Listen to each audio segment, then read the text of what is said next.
Well, good day to you. It is the last day of June. We are actually one day from the tipping point to where we're closer to 2025 than we are to the beginning of 2024. That's how fast this year is going by.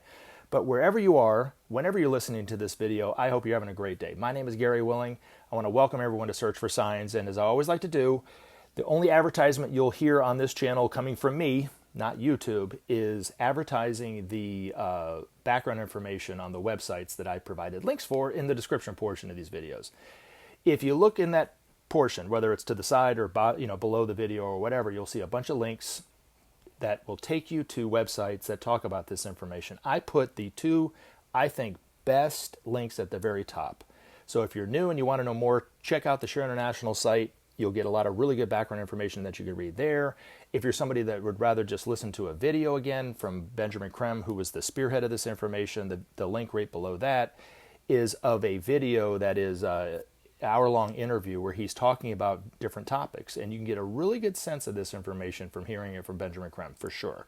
You can get a really good sense of this information and see if it's true by just investigating and reading some of the information on the Share International site. So hopefully you'll take the time to do it. They're both free. Actually, every one of those links are free. There's nothing you have to sign up for to get the information or anything like that. You want to come back and join the discussion? Ask me a question by posting a question in the comment section. You can even email me your questions to searchforsigns@mail.com, or if you're somebody who would just like to let me know what you think, post your comment. And if you're like me and you just listen to videos, I want to thank you too for just listening to a video. So you don't have to comment if you don't want to, or ask a question if you don't want to, because that's pretty much what I do when I listen to videos on YouTube. I never comment. I hardly ever like a video, and I never ask a question. So I understand. But for those brave souls who want to ask questions, post comments, I appreciate it because it helps me in the next video. Now, Ajanad, your comment was Maitreya, which you actually spelled his name incorrectly, unfortunately, is the son of men, and he is responsible for all human teaching. All right, well, thank you for your comment. Anthony Bongiorno, 9870. What did you ask? You had two questions. Are miracles, such as attributed to Maitreya, necessary? Does Maitreya know mass belief depends on metaphysical demonstrations because mankind is so childish in awareness and needs to see them? I don't really know the answer to the second question, but I can try to answer the first one. Okay, so are miracles such as are attributed to Maitreya necessary? They're not necessary for Maitreya to come out. Maitreya himself said, "Those who search for signs will find them." Thus the name of this channel, Search for Signs. And you can still search for the signs today, and you'll still find signs for yourself today if you just take the time to search for them, whether it's online or in your own life, or try to remember something that maybe happened to you in your life and that kind of stuff. But he's not dependent upon those signs. He says his manifestation is more simple than that. But those signs are there and put there to give people hope, for those people who need the signs. So we're living in kind of a hopeless time for a lot of people. And then these miracles happen, and for a time, whether it's, a few days or a month or a year or whatever like this, it gives people a little bit of hope. When they remember those signs, they're like, it's not that bad, Now, the two things that I think that these miracles are teaching humanity, and this is why I do think they're necessary, okay, for myself. This is my own opinion on it. For one, they are teaching humanity and they're evidence of hope, okay, which hope is necessary. Hope sustains the individual and keeps them going and those kind of things in times when it seems rather dark and dismal, which it seems like that today. It seems like we're moving so far in the wrong direction. We're not moving in the right direction at all, those kind of things. And when you get a little bit of hope, it gives you a little start to your day, perhaps lightens your day. And hope is infectious, just as fear is infectious. And when you spread nothing but fear, it goes out into the everyday world farther than you could possibly imagine. And then it comes back to us, because what you sow shall you reap. And it harms the individual who's spreading the fear. They don't realize it, but it does. And it helps to keep humanity held back. Okay, that fear. And the more powerful the voice of the person spreading the fear, the more the fear spreads, the more it roots itself into the psyche of humanity, and the more damage that it does to not only the people who are experiencing the fear, it's also damaging the person who is spreading the fear. Then if you look at somebody who spreads hope, it does this exact same thing, but on the other side of the coin. It helps, it frees people up, it gives them joy, which is even more infectious, goes out farther into the world than we could possibly imagine, and comes back to us as joy in a positive way. So they're both, I think miracles are necessary for that reason, you know what I mean? Again, Maitreya is not dependent upon the signs. If they weren't necessary, these masters wouldn't put them out there, for sure. So I do think they're teaching humanity the necessity for hope. They're also teaching humanity, and this is the most important lesson to them, is they're teaching humanity that we are one. Because in every single religious group, Christians, Muslims, Jews, Hindus, Buddhists, and people of no particular religious faith, even those atheists out there, right? They're so segmented into their own and cemented into their own view that they don't see that there's other things going on for other people. So, for instance, Christians have their miracles, and this is the only reason why I'm saying and speaking about the Christians first is because they're the ones that I'm most familiar with, okay? Because I live in the United States. But one in particular was the crosses of light. I personally seen them. I saw them in a church in Knoxville, Tennessee called Copper Ridge Baptist Church. It was the mid-90s when I went there to see this. This is when they formed in this church. It was a tiny little church on the outskirts of Knoxville, Tennessee. Very fundamental in their view, but the pastor, Joe Bullard, was very open to everybody seeing these miracles. But it was basically a Christian miracle, right? That's kind of the way they saw it. Now, if you talk to somebody who saw these miracles that was a fundamental Christian, they could feel the healing benefits. It would give them hope, right? They would say, a lot of them did say to me that it was for them. It was for their church. It was Jesus confirming their beliefs. It really wasn't doing that. It was for everyone. And that's what this was so miraculous, to use your terms about miracles, about this one particular pastor, Joe Bullard, was he was willing to let other people come into the church and see him, people who didn't even believe in what he believed them to be. It was miraculous. You don't see this kind of openness in a lot of people who are very fundamental in their beliefs. And it gave people who weren't Christians hope.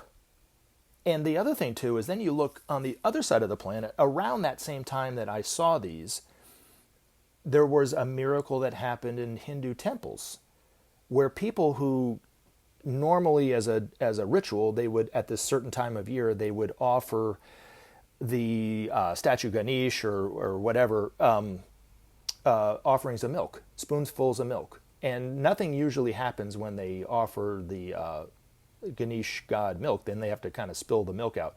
Well, this time, on this day, it sucked it up. And it didn't happen in just one temple. It happened in hundreds of temples all around the world, in India and all around the world. It shut down the entire country for that day. Schools were let out. Governments were let out. Businesses stopped their business to let people go and experience this miracle. Gave a huge sense of hope for people that, there's something afoot. You know what I mean? It wasn't a Christian miracle. It was a miracle for the Hindus. Do you see what I'm saying? And then you look at some of the miracles that have happened in the Middle East aren't quite as known because we don't have the news media coverage there that we would have in the West. But they've had their own miracles too, like people cutting open the fruit and seeds spell out Allah or God or something to that effect.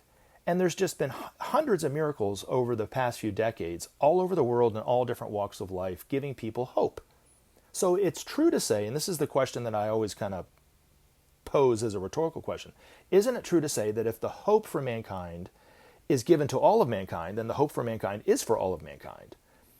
Do you see what I'm saying? And even people such as myself who don't follow a particular brand of religion are having miracles as well happen to them.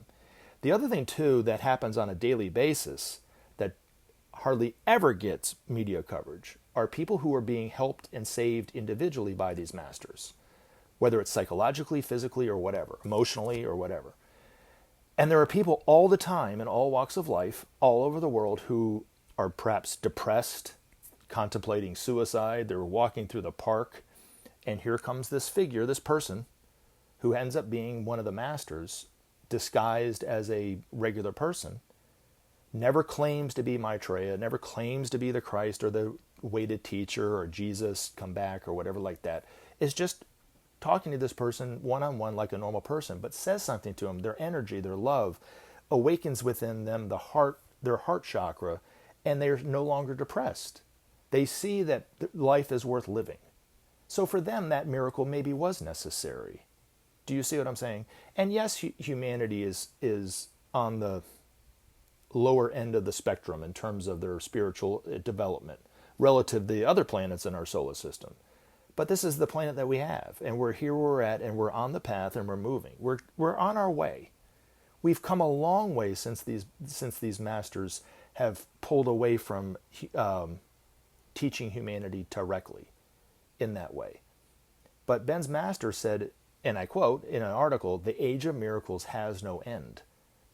So these miracles will continue on more and more in greater frequency to where they become a way of life for all of humanity.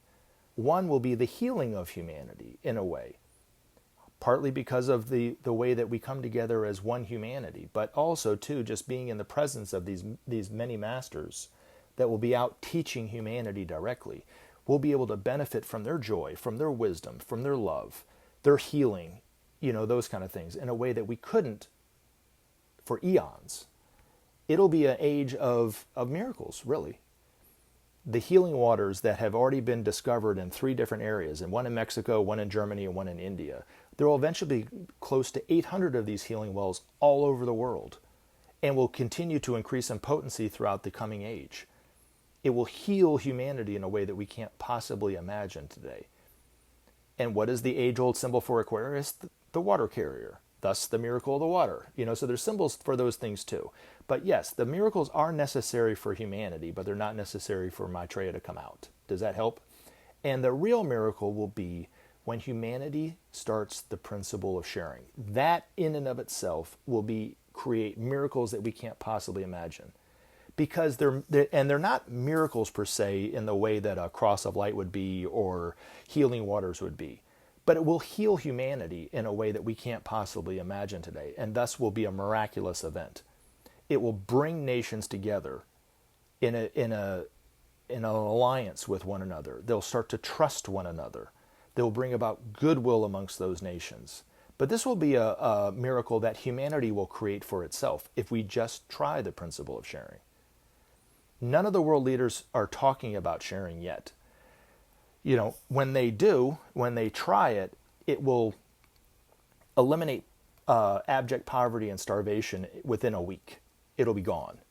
There will be no hunger on this planet if we just try the principle of sharing within just a few days or a week.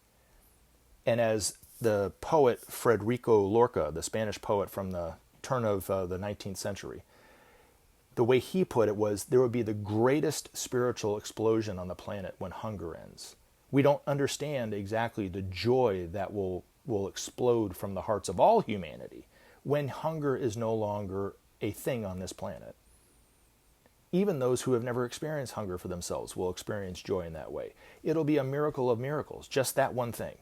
Then to see the nations come together and trust one another in a way, sharing creates trust. If you look at a family that shares, they trust one another. That's the reason why family members usually, not always, but usually trust one another more than they trust perhaps people that aren't of their family, because they don't share in that way. I even know in my company, I have other store managers calling me for stuff, and I share with them. They need something for their day, I give it to them so they can come by my store and pick it up, and it helps them out, right? I do the same thing for them. And one of the managers said to me the other day, I asked him for a favor, and he goes, "Gary, I trust you. And the only reason why he trusts me is because I help him out all the time." You know what I'm saying?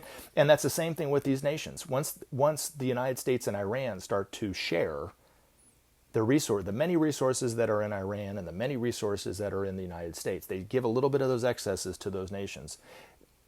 Iran will start to trust the United States. The United States will start to trust Iran in a way that we can't possibly imagine today. It will be a miracle of miracles if we just try the principle of sharing. But up until that point, these metaphysical signs, like the crosses of light, healing waters, even the UFOs, and this is the other thing too, like the one miracle that that has been attributed to the coming of the teacher in kind of a roundabout way are the many UFO sightings that have been going on. Those are necessary to wake humanity up to the fact that we are not alone in the universe. That the more we see these UFOs out there, and yet they're still not taking us over, common sense would conclude that they are not here to harm us. The big fear that we've had as a society about UFOs is they are here to take us over. You know, if they ever did come to this planet, because, you know, that kind of thing, right?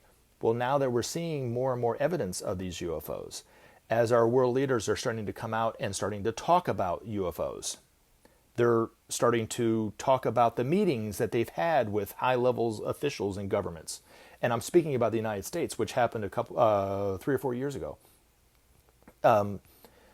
When the Pentagon was briefing members of Congress and even President Trump at the time about UFOs and the UFO sightings. They would never have done that had it not been any evidence of UFOs. They would have never, ever, ever in a million years gone to the President of the United States and talk about Bigfoot sightings.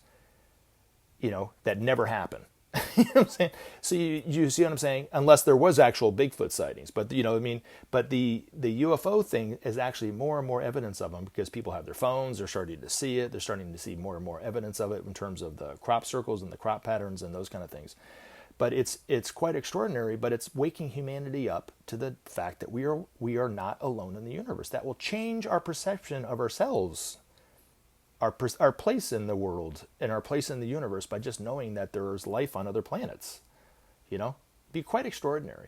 So those are necessary, I think. They couldn't just come cold turkey and, hey, we're here. You know what I mean? It's a gradual process that's taken decades for humanity to get more and more used to the fact that these UFOs are here.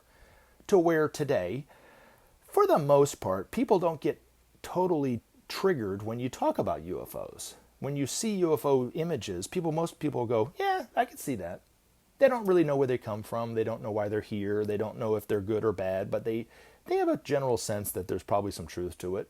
They're not being the people who are claiming to see UFOs aren't being denigrated in the way that they were 50 years or so ago. And those kind of things, where now it's become more commonplace. And eventually, when Maitreya comes out, when Maitreya starts to introduce these masters, there might be a time where people are unsure about them, just as they were unsure about the UFOs. But in time, it will eventually be, I don't really know why they're here. I don't know if they are masters or not or whatever, but what he's saying is making sense. Let's try it. That will be more of, I think, the approach to these things. But this is where these miracles kind of come into play, is waking humanity up too. You talked about it, humanity being kind of childish in their approach, right? It's growing. Humanity is growing up. You know what I mean? And I think a big step will be the principle of sharing, but also another big step will be knowing conclusively that we're not alone in the universe. I love you guys. Thank you very much for the questions. And you guys take care and enjoy the rest of your afternoon. Have a wonderful day. Remember to take action and help SOP save our planet. Thanks for listening, and we look forward to talking to you again in future videos.